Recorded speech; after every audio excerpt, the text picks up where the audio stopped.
Hi, welcome back to cook with Deepu channel. ನಾನಿವತ್ತು ಒಂದು ಒಗ್ಗರಣೆ ಹುಳಿಯನ್ನು ಮಾಡೋದು ಹೇಗೆ ಅಂತ ತೋರಿಸ್ತೀನಿ. ಅದಕ್ಕೆ ನೋಡಿ ಏನೇನೆಲ್ಲ ಬೇಕು ಅಂತ. ಮೊದಲಿಗೆ ನಾವಿಲ್ಲಿ ಒಂದು ಗ್ಲಾಸಷ್ಟು ಅಕ್ಕಿನ ಹಾಕಿ ಚೆನ್ನಾಗಿ ಲೋ ಫ್ಲೇಮಲ್ಲಿ ಹುರ್ಕೋಬೇಕು.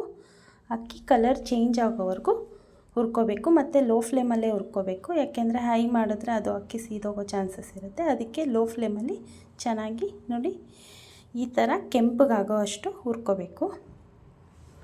ಕಾಣಿಸ್ತಾ ಇದೆಯಲ್ಲ ಈ ಥರ. ಇದನ್ನು ಬ್ಯಾಚುಲರ್ಸ್ ಕೂಡ ತುಂಬ ಸಿಂಪಲ್ಲಾಗಿ ತುಂಬ ಬೇಗ ಆಗುವಂಥ ಕ್ವಿಕ್ ರೆಸಿಪಿ. ಮೊದಲಿಗೆ ಒಂದು ಕುಕ್ಕರ್ ಇಟ್ಟು ಅದರಲ್ಲಿ 1-2 ಸ್ಪೂನ್ ಆಗೋಷ್ಟು ಎಣ್ಣೆ ಹಾಕಿ, ನಂತರ ಇದಕ್ಕೆ ಒಂದು ಅರ್ಧ ಸ್ಪೂನಷ್ಟು ಸಾಸಿವೆ ಹಾಕ್ಕೋಬೇಕು.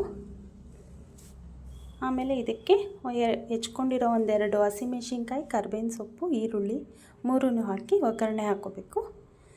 ನಂತರ ನೋಡಿ ಈರುಳ್ಳಿ ಚೆನ್ನಾಗಿ ಈ ಥರ ಬಾಡಿದ ಮೇಲೆ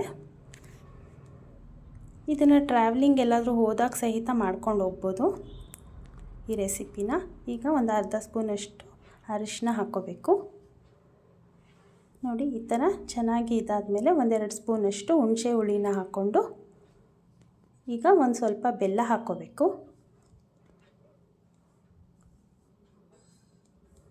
ನೋಡಿ ಈ ರೀತಿ ಹಾಕಿದ್ಮೇಲೆ 1 ಗ್ಲಾಸಷ್ಟು ಅಕ್ಕಿನ ನಾವೇನು ಈಗ ಹುರಿದಿಟ್ಕೊಂಡಿದ್ದೀವಲ್ಲ ಆ ಅಕ್ಕಿನ ಆ್ಯಡ್ ಮಾಡಿಕೊಂಡು ಮತ್ತು ಅದಕ್ಕೆ ಒಂದು 3ರಿಂದ 3.5 ಗ್ಲಾಸಷ್ಟು ನೀರು ಹಾಕ್ಕೋಬೋದು. ಈಗ ರುಚಿಗೆ ತಕ್ಕಷ್ಟು ಉಪ್ಪನ್ನ ಹಾಕಿ ಸ್ವಲ್ಪ ಕೊತ್ತಂಬರಿ ಸೊಪ್ಪನ್ನ ಆ್ಯಡ್ ಮಾಡ್ಕೊಳ್ಳಿ.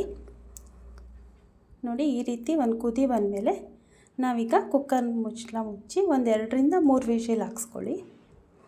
ನೋಡಿ ಫೈನಲಿ ಈ ಥರ ಬರುತ್ತೆ. ಬಾಯ್.